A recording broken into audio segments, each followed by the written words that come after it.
நடப்பு சாம்பியன் அர்ஜென்டினாவை வீழ்த்தி இரண்டாவது முறையாக ஸ்பெயின் அணி ஃபிஃபா உலகக்கோப்பையை வென்றது. கடந்த மாதம் தொடங்கிய 23வது ஃபிஃபா உலகக்கோப்பை கால்பந்து தொடரில் 48 அணிகள் தங்களுக்குள் பலப்பரீட்சை மேற்கொண்டன.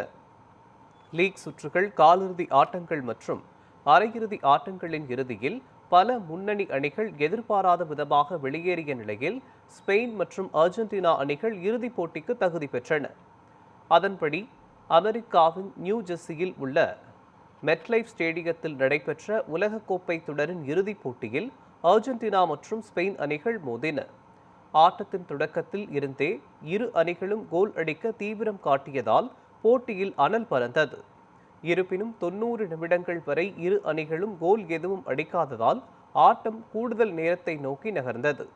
இந்நிலையில் கூடுதலாக வழங்கப்பட்ட நேரத்தில் ஸ்பெயின் அணியின் வீரர் ஃபெர்ரான் டோரஸ் ஆட்டத்தின் முதல் கோலை பதிவு செய்தார். அதன் பிறகு சிறப்பாக செயல்பட்ட ஸ்பெயின் வீரர்கள் தற்காப்பில் ஈடுபட்டு முன்னிலையை தக்க வைத்துக் கொண்டனர். இறுதியில் 1-0 என்ற கோல் கணக்கில் நடப்பு சாம்பியன் அர்ஜென்டினாவை ஸ்பெயின் அணி வீழ்த்தியது.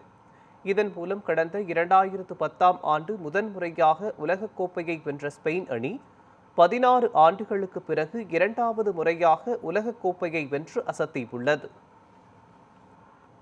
கால்பந்து உலகின் முன்னணி ஜாம்பவான்களில் ஒருவராக கருதப்படும் அர்ஜென்டினா கேப்டன் லியோனல் மெஸ்ஸிக்கு இதுவே கடைசி உலகக்கோப்பை என கருதப்படும் நிலையில் அந்த அணி சாம்பியன் பட்டத்தை பறிகொடுத்தது ரசிகர்களை கவலையில் ஆழ்த்தியது. மறுபுறம் 16 ஆண்டுகளுக்கு பிறகு ஸ்பெயின் அணி மீண்டும் உலகக்கோப்பையை வென்றுள்ளதால் அந்நாட்டு ரசிகர்கள் உற்சாகமடைந்தனர். தொடர்ந்து உலகக்கோப்பையை வென்ற ஸ்பெயின் அணிக்கு தங்கக்கோப்பையும் 490 கோடி ரூபாய் பரிசும் வழங்கப்பட்டது.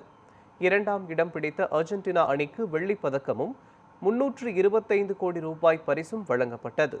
மேலும் நடப்பு உலகக்கோப்பை தொடரில் அதிக கோல் அடித்ததற்கான கோல்டன் பூட் விருதை தொடர்ச்சியாக இரண்டாவது முறையாக பிரான்ஸ் அணி வீரர் எம்பாப்பே வென்றார். கடந்த உலகக்கோப்பையில் 8 கோல் அடித்த அவர் இம்முறை 10 கோல் அடித்து அசத்தினார்.